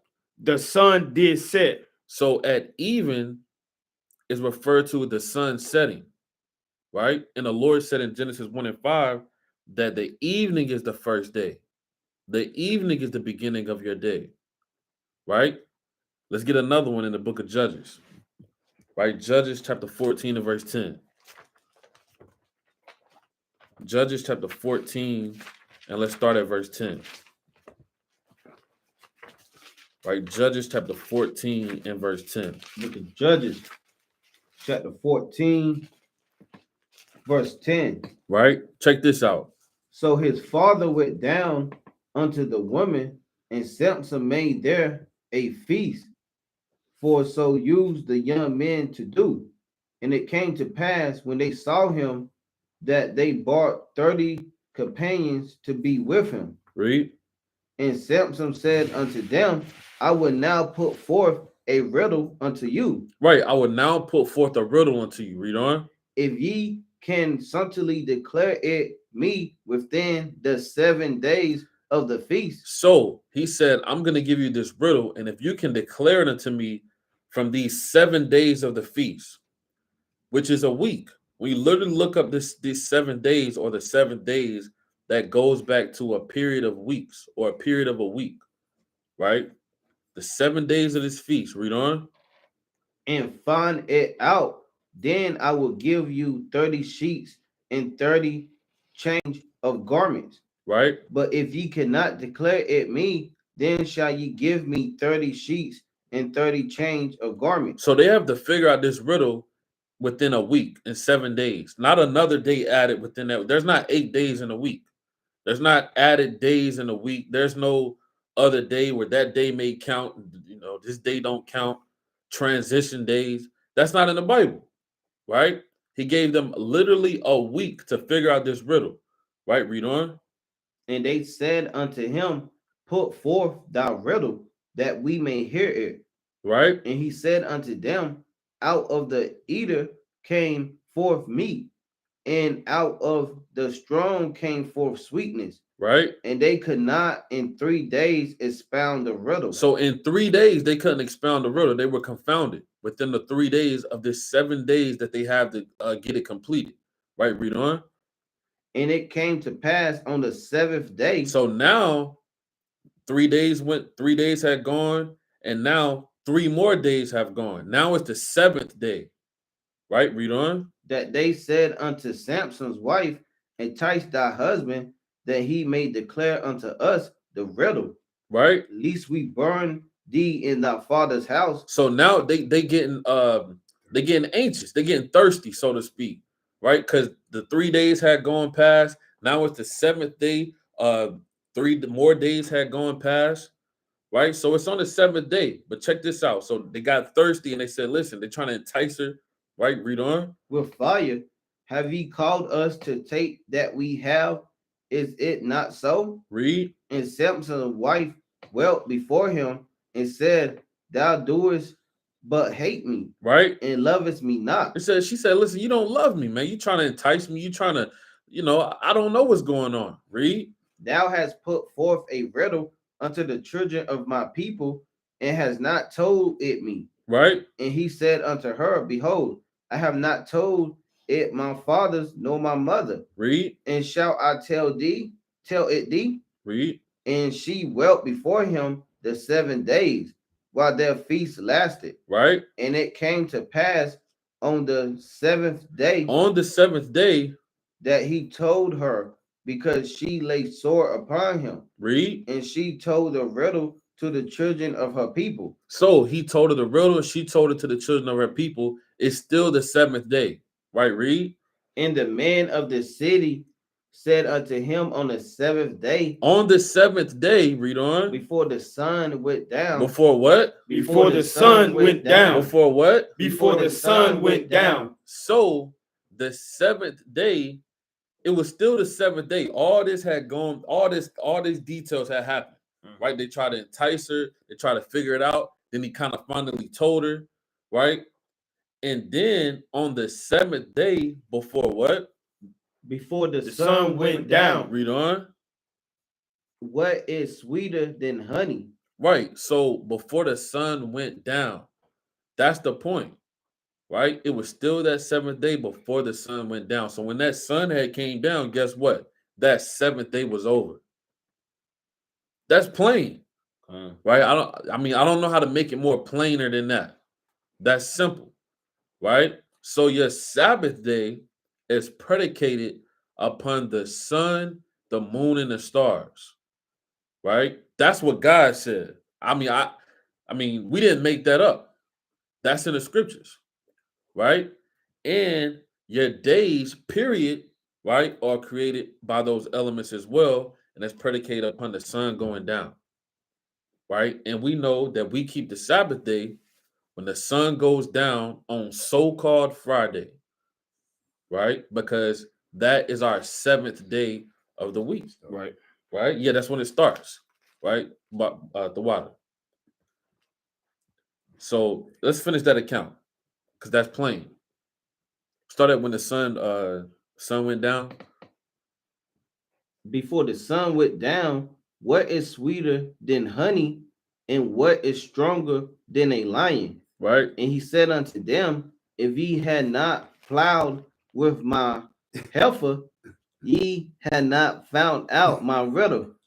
Yeah. If you had not plowed with my heifer, you would have found out about the riddle. Right? That's right. So let's go back to Exodus. Our forefathers are what, hey, those are our forefathers, man. Yeah. Those are our forefathers. So you got to read these accounts to understand the Most High, right? Yeah. So let's go back to Exodus. Let's go back to Exodus chapter 20 and verse 8. Man. Book of Exodus, chapter 20, verse 8. Right? Remember the Sabbath day. What the Lord say? Remember the Sabbath day. Yeah, remember it, because you're going to get enticed. Right. You're going to forget it. You're not going to know what's going on. Jake doesn't know that when the sun goes down, that's a new day. Right? Jake doesn't understand these things. Let's go to let's go to Ezekiel chapter 20 and verse 12. Ezekiel chapter 20 and verse 12. It's the book of Ezekiel chapter 20, starting at verse 12.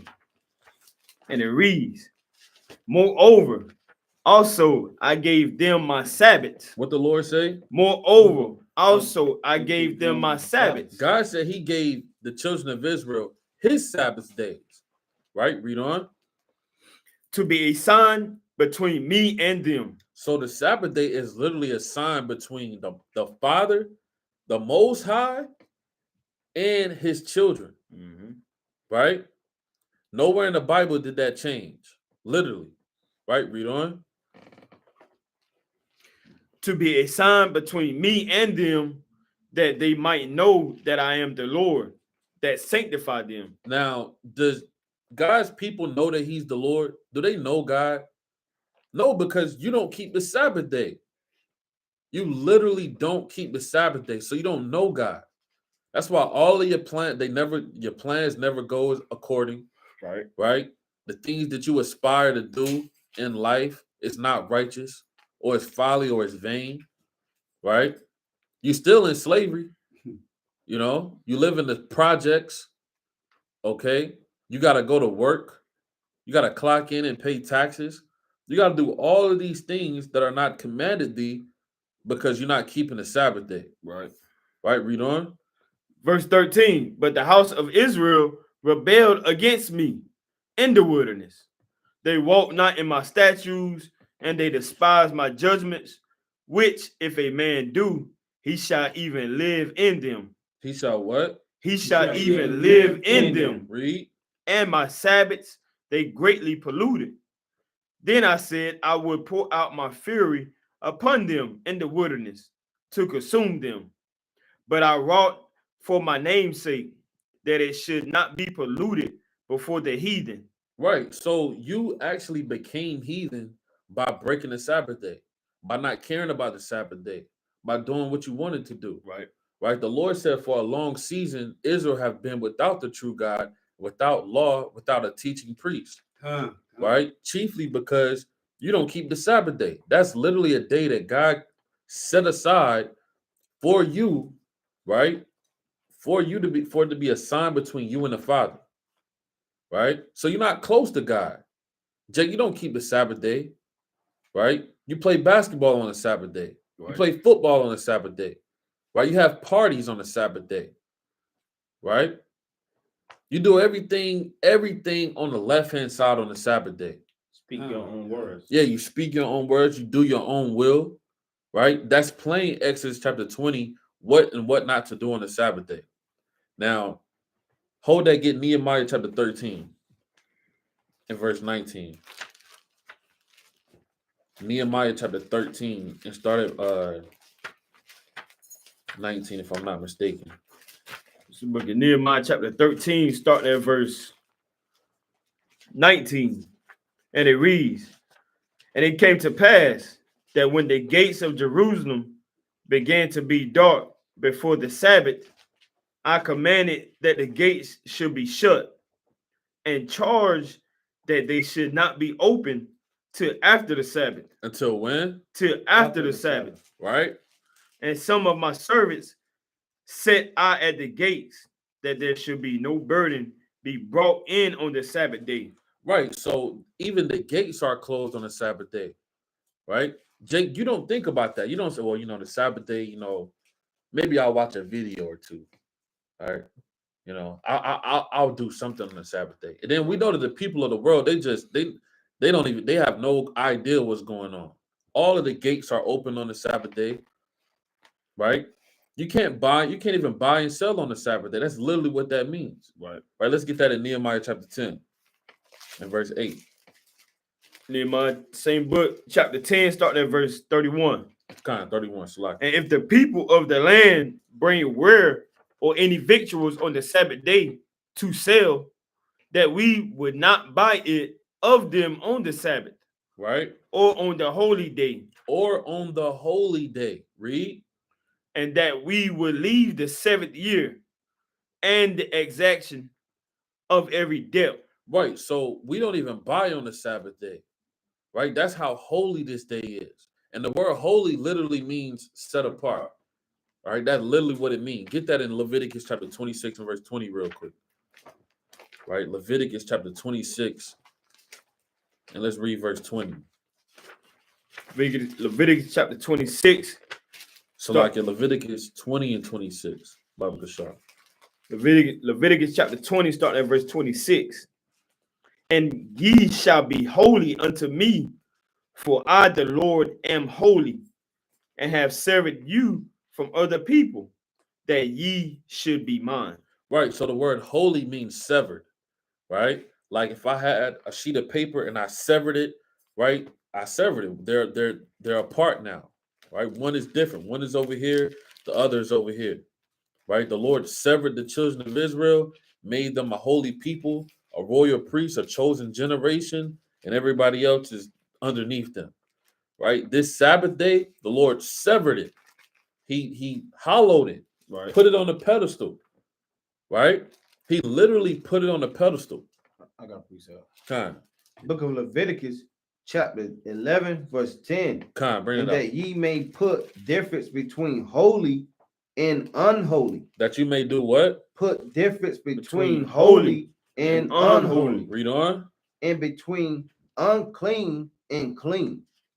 That's it on that. Kind. You want to elaborate on that? So it's a difference between holy and unholy. The Sabbath day was created to be holy. We're supposed to remember the Sabbath day to keep it holy, going back to Exodus 20 and 8. So that day should not be treated like it's any other day. You always got to keep that day, and the Most High really supposed to be on your mind 24/7 anyway. But on the Sabbath day especially, you most definitely don't want to be like thinking on your own thoughts, kind of waiting for the sun to go down so you can kind of go, do your own thing. You really want to just be focusing on the Most High that whole day, keeping it as holy as possible. That's right. Now, get real quick to let me back off of that. Get Ezekiel chapter 22 and verse 26. 22 and 26. Kind. It's the book Ezekiel chapter 22 and verse 26. It's the book of Ezekiel. Should like him holding the line. Chapter 22, start at verse 26, and it reads, her priests have violated my law. When it says her priest, it's talking about the daughter of Zion. It's talking about the nation of Israel. So-called black people, Hispanic people, Native Americans of Israelite descent. You're the her. You're the woman. Right? Because the Lord said in the book of, real quick, you got to get it. Right? Let's go to the book of Jeremiah, chapter 6 and verse 2. Jeremiah chapter 6, starting at verse 2.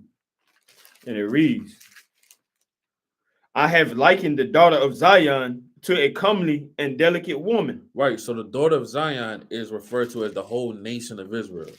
Right. The Lord likens her to a comely and delicate woman. Right. You could also read that in Isaiah, the 54th chapter as well. But the Lord said, her priests, read on, have violated my law and have profaned my holy things. Right. What is the Lord's holy things? Right. The Sabbath day. Right. Read on. They have put no difference between the holy and profane. Yeah, you don't know the difference between holy and profane, right? We keep saying that you do what you want to do, right? The Lord doesn't matter to you. The Bible doesn't matter. Your so-called nasty church building is more important than what's written in the Bible, Right. right? That nasty pulpit where the pastor sweats on and has his nasty handkerchief and wipes it off and his orange juice on the holster beside him, that matters way more than what's written in the Bible. Your praise and worship team, your choir, right? Your nasty job, all of that is way more important than what the Lord commanded you to do in his holy things, Right. right? So the Lord said, her priests have violated my law and have profaned my holy things. Read on. They have put no difference between the holy and profane. Right? Neither have they shewed difference between the unclean and the clean. Right? Neither have they showed difference between the unclean and the clean. Right? So, brothers got a precept? This the book of to let me back on what he was talking about. This is separating the holy, because you have the Sabbath day and you have also holy days. This is Isaiah chapter 66, and I'm gonna start at verse 20, because today we had what also our forefathers and the prophets and the apostles and the disciples kept was the new moon. That's a day we also keep according to our heritage. The Israelites, so-called blacks, Hispanics, and Native Americans. This is also a holy day on top of the Sabbath day. So some say it would be a double Sabbath because the holy day is considered a Sabbath also.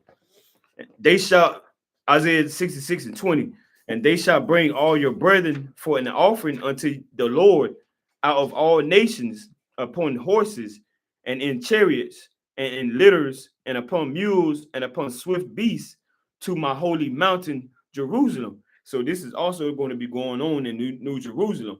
Even the slaves that will be building up the kingdom of heaven, they will have to come and bow down and keep those days as well. To my mountain, to my holy mountain, Jerusalem, said the Lord, as the children of Israel bring an offering in a clean vessel into the house of the Lord. And I will also take of them for priests and for Levites, said the Lord. For as the new heavens and the new earth, which that's what we're looking forward to, no more chemtrails, we're looking for new heavens and new earth through the spirit and the power that the Most High will allow to be revealed through his Son. So like it. For as the new heavens, verse 22, for as the new heavens and the new earth, which I will make, shall remain before me, said the Lord, so shall your seed and your name remain. And it shall come to pass, meaning this will happen, that from one new moon to another, and from one Sabbath to another, shall all flesh come to worship before me, said the Lord. That's it on that. That's right. And go to 2 Kings chapter 4 and verse 17 real quick. 2 Kings chapter 4 and start at verse 17. Book of 2 Kings. Chapter 4 and verse 17. Chapter 4, verse 17. Bring it out. And the woman conceived and bare a son at that season, that Elisha had said unto her, according to the time of life. Continue. Keep reading on. Verse 18. And when the child was grown, it fell on a day that he went out to his father to the reapers. Right, read on. And he said unto his father, my head, my head. And he said to a lad, carry him to his mother. Right, carry him to his mother, read on. And when he had taken him and brought him to his mother, he sat on her knees till noon. Right, read. And then died. And as he died, he gave up the ghost, read on. And she went up and laid him on the bed of the man of God. On the bed of the man of the Most High, read on. And shut the door upon him and went out. And she called unto her husband and said, send me, I pray thee, one of the young men, and one of the asses, Right? that I may run to the man of God. She said, listen, I need to go see the man of God. I need to go see a teacher, a prophet, right? Read on, a priest, an evangelist, right? Read. And come again. And he said, wherefore wilt thou go to him today? To what? Wherefore wilt thou go to him today? He said, wherefore wilt thou go to him today? Meaning this day. How can you go see them on this day? Right? Read. It is neither new moon nor Sabbath. He said, how you going to see him this day? It's not the new moon or the Sabbath day. So your new moon and your Sabbath can fall on the same day. Right? And chiefly, that's when the teachers and the men of the Lord are really kind of out there. Right? And she didn't say, well, what church you going, what church, you're going to Bishop T.D. Jakes. No, he said, I need to go out and find somebody that's a man that's a servant of the Lord. When they're out there in the streets, like I tell you in Proverbs chapter 1 and verse 22 on down. Now, let's go to Mark chapter 2 and verse 28. What you got? Mark chapter 2 and verse 28. Chapter 2, 28. Mark chapter 2 and verse 28. Book of Mark, chapter 2, verse 28. Therefore, the Son of Man is Lord also of the Sabbath. He's what? Lord also of the Sabbath. Right. And we know that the Son of Man is Yahweh Shah. He's Lord of the Sabbath. Right. Right? He's the Lord of the Sabbath, meaning he embodies the Sabbath. Right? He kept the Sabbath to a T. Literally to the T. Right? That's why the Lord said it's lawful to do well on the Sabbath day. That's because the Pharisees tried to trick him up and said, well, you're healing on the Sabbath. What are you doing on the Sabbath day? Shouldn't you just rest and put your hands in your pocket and things of that nature? No, you do righteousness on the Sabbath day. Right? Now, unrighteousness would be doing your own thing, like calling parties, like what else? Watching TV all day. Playing frisbee. Yeah, playing frisbee. You calling all of your relatives to have A cookout. a cookout on the Sabbath day. I mean, what are you doing? Right. Sleep all day. Yeah, sleep all day. That's wickedness.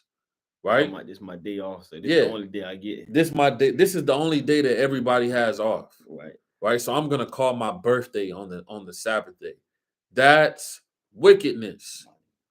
Right? You said what? I said they always go to Radio Shack, buy a remote control car, put that 35-volt battery in there and say I bought this for my son. I took this day off just to buy my son a present. Yeah, that's off. That's evil, right? So that's why the Lord said this. Read that one more time. The book of Mark, chapter 2, verse 28. Therefore, the Son of Man is Lord also of the Sabbath. Read. That's it on that. Kind. It's not no more on that. No, chapter 3. All right, go to Luke. I got a precept too. Kind. And go to Luke chapter 14 real quick. It's the book of Amos, chapter 8, starting at verse 5, saying, when will the new moon be gone? Because you got to pull precepts like this, because most people would say, well, can we buy on the new moon? It's a feast day. Most people they don't understand how certain things line up. We was given respectable things because the Sabbath day was given to the Israelites, to keep it holy, to rest. Because if you don't give somebody a day, they'll go above and beyond. Like Martha when she was in the house with Yahweh Shah, and Mary. She was cleaning the walls, washing the dishes. She was going above and beyond, kind of overlook the word just to do the work. So you have to give the lost sheep things and, to put themselves in order and have morals and standards, because they'll go above and beyond and they won't worship the Most High. They won't reverence the Most High. And most people, they'll say, well, when is this day going to be gone? So we can do what we got to do. And this is what our forefathers were saying. Amos 8 and 5, saying, when will the new moon be gone, that we may sell corn, and the Sabbath, that we may set forth wheat, making the ephah small and the shekel great, and the falsifying the balances by deceit, That's that odd. we may buy the poor for silver, and the needy for a pair of shoes, yea, and sell the refuse of the wheat. The Lord has sworn by the excellency of Jacob, surely I will never forget any of their works. And going down to verse 8, and I will turn your feast into mourning, and all your songs into lamentation, and I will bring up sackcloth upon all loins, and baldness upon every head, and I will make it as the morning of an holy sun, and the end thereof as a bitter clay. Because they wasn't using these days that was given to the Israelites by Yahweh Shem Shah, meaning the Father and the Son, to really reverence and magnify how it's supposed to be. They were saying, when is the Sabbath going to be over? When is the new moon going to be over? So we can go off, which is wicked. Yeah, that's wicked, man. That's wicked. That's evil, right? Real quick, go back to Mark chapter 2. I went in verse 27. Book of Mark chapter 2, verse 27. And he said unto them, the Sabbath was made for men. What the Lord say? The Sabbath was made for man, right? and not men for the Sabbath. And not man for the Sabbath, right? Meaning you can't say, well, the Lord made me. I'm a God on the earth. I could just do what I want to do. Right? Let me make up a new Sabbath. No, the Sabbath was made for man, Right. Not man for the Sabbath, right? Not you woman either for the Sabbath, right? Keep the Sabbath day, right? Keep the Sabbath day. Keep the Sabbath day, or you get put to death, man. Right? It's that simple. Right? Let's get a few more. Let's get Matthew chapter 12 and verse 12. I got peace out. Go ahead. The book of Maccabees. Second Maccabees, chapter 6. And I'm going to start at verse 6. Neither was it lawful for man to keep Sabbath days or ancient feasts, or to profess himself at all to be a Jew. Right. So this was a decree that went out from the nasty Greeks, from the nasty so-called white man. The so-called white man said, listen, these Israelites cannot keep the Sabbath day, because when they keep the Sabbath day, they're a holy people, right? And the Lord their God is going to be working and moving on their behalf. So let's put out a decree to stop them from keeping the Sabbath day. Right? Read on. Verse 7. And in the day of the king's birth, you want me to jump down? So? Now keep reading. And in the day of the king's birth, every month they were bought by bitter constraint, right, to eat of the sacrifices. And when the feast of Bacchus was kept, right, the Jews were compelled to go in procession to Bacchus carrying ivy. Right. So these so-called white people made so-called black people kind of like they made them, what I want to say, partake in like a festival. Right? They made them dress up and partake into heathenistic customs. That's what it's saying. Right? Read on. Moreover, they went out a decree to the neighbor cities, right, to the neighboring cities of the heathen, by the suggestion of Ptolemy against the Jews, that they should observe the same fashions and be partakers of their sacrifices. So they said, listen, they have to leave their laws, their command. This is in the Bible. Right. It's in the Bible how God said the so-called white man would defame you, right? Would bamboozle you to worship their gods and their customs. That's in the Bible, right? Read. And whosoever would not conform themselves to the so-called white man, read, to the manners of the Gentiles, to the manners of the wicked and the beast of the Gentiles, should be put to death. Should be what? Should be put to death. So black people, Hispanic and Native Americans, if you wanted to keep the commandments and keep the Sabbath day, you was put to death. So what happened? You had to become a Gentile. You had to become a heathen. That's off. That's why, real quick, go to Galatians chapter 1 and verse 9. Right? That's the history on why you have the book of Galatians or the book of Corinthians or Thessalonica, right? Or Galatians chapter 1. It's either 9 or verse 6. Read verse 6. Let me find it. Book of Galatians, chapter 1, verse 6. Verse 16. Verse 16. Galatians, chapter 1, verse 16. And it reads, to reveal his son in me, that I might preach him among the heathen. So Paul, right, and the other disciples said, we have to reveal the Son within us so that we can preach the gospel. Who was the gospel preached to? It was preached to the Israelites, right? I tell you that in Luke chapter 4 and verse 16, Isaiah chapter 61 on down, Matthew 1 and Matthew chapter 1 and verse 22, Matthew 2 and 6, Acts chapter 5 verse 29, right? 1 Corinthians chapter 15 and verse 3, right? Revelation chapter 21 and verse 12, and 1,000 other precepts, right? Come. So in the book of Galatia, it tells you that these are the elect according to the foreknowledge of God. The book of First Peter, it tell you the same thing.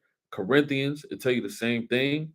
Now, this is the history starts with what the brother just read, right? How the Greeks, in Second Maccabees, made our people not keep the Sabbath day, and if they did, they would kill them, right? So read that one more time, verse 16. Book of Galatians, chapter 1, verse 16. To reveal his son in me, that I might preach him among the heathen. Right?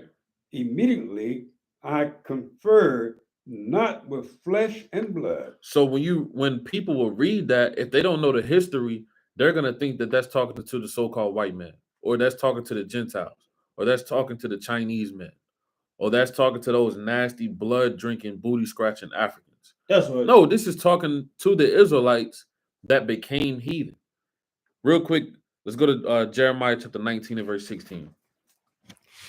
Right? Jeremiah chapter 19 and verse 16, real quick. So it's very important to keep the Sabbath day, or you'll become a heathen. If you're not keeping the Sabbath day, you'll be considered a heathen in the eyes of the Most High God, even if you are a part of the chosen. Right? Bring it out. Jeremiah chapter 19, starting at verse 15. It might be Jeremiah 9 and 16. Try 9 and 16. Jeremiah chapter 9, starting at verse 16. Yes, 9 and 16. I will Right. scatter them also among the heathen, whom neither they nor their fathers have known. And I will send a sword after them till I have consumed them. So Jeremiah didn't lie, right? We believe in the prophet Jeremiah. He said he'll scatter them among the heathen. And you can read that in Deuteronomy 4 and 27. You can read it in Deuteronomy 28 and 64, Deuteronomy 28 and 68, Deuteronomy chapter 28 and verse 49. The Lord said he'll scatter his people among the heathen, right? And it also said in another scripture, I've scattered you among the heathen, and you have learned their works. In Jeremiah chapter 10, it says, be not dismayed at the signs of heaven, for the heathen are dismayed at them. Come. So the Israelites became heathens for not keeping the Sabbath day, right? So you got to keep the Sabbath day, right? Let's get the book of Acts chapter 18 and verse 4. Y'all brothers got closing precepts? I wanted to read one more precept. Okay, go ahead.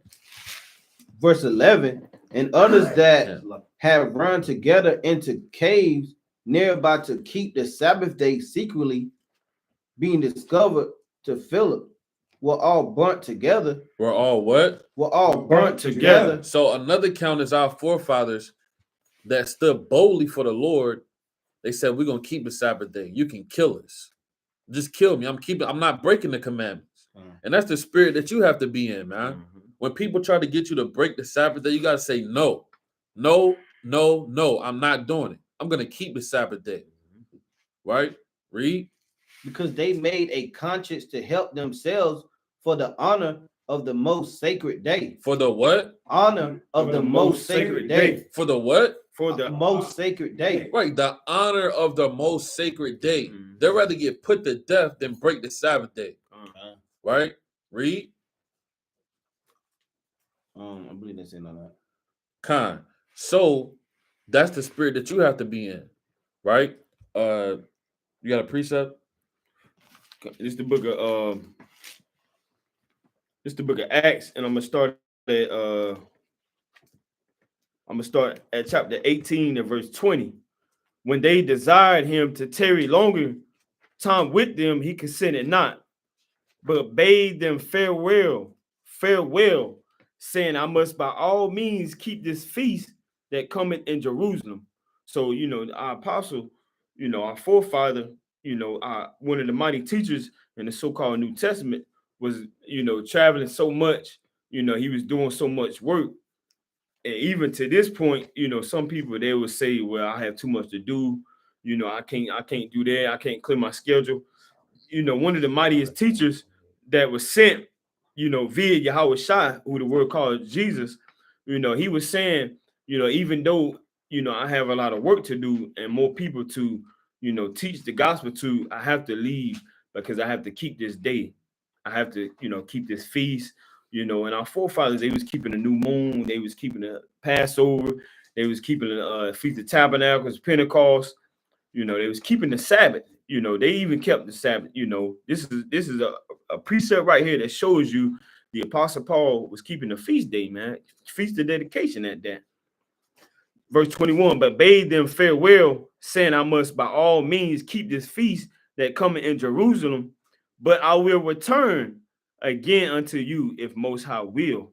And he sailed from Ephesus. So if Most High will, we can come back next Sabbath and do another lesson, man. And that's why we always say Most High will, because even our forefathers said, Most High will that, you was edified to come out of the ways of, great Babylon and keep this day holy from this day forward until on. Con. Let's get the book of Acts, chapter 28 and verse 20. Bring it out, King. The book of Sirach and Apocrypha, Ecclesiasticus, chapter 1. Chapter 4 and verse 20. Oh, 4 and 20. I'm sorry, I was reading something else. Chapter 4, verse 20. 28. Verse 28. Con. Verse 28. Strive for the truth unto death. What the Lord say? Strive for the truth unto death. One more time. Strive for the truth unto death. Right. So the Lord says, strive for the truth until death, right? Until they kill you. Okay. Strive for the truth, love the Lord until they kill you. Right. That's plain. Right. Bring it out. The book of Acts, chapter 28, starting at verse 20. For this cause, therefore, have I called for you to see you and to speak with you, because that for the hope of Israel, I am bound with this chain. For the hope of everybody. For the hope of Israel, I am bound with this chain. Read on. And they said unto him, we neither receive letters out of Judea concerning thee, neither any of the brethren that came shewed or spake any harm of thee, but we desire to hear of thee what thou thinkest. Read. For as concerning this sect, we know that every word it is spoken against.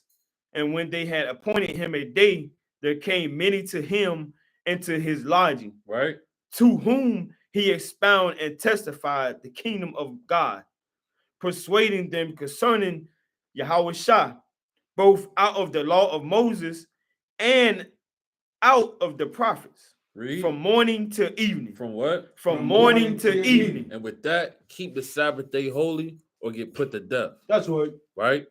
And hey, we out on Market Square Saturdays, which is so-called today, from whenever we get done with the Sabbath service until the Lord takes us off the streets. Right? Come hear the word of the Lord. Keep the Sabbath holy. Right? Keep repenting. Strive for the truth until death. And let no man take your crown. And with that, Kum Yashala. Kum Yashala.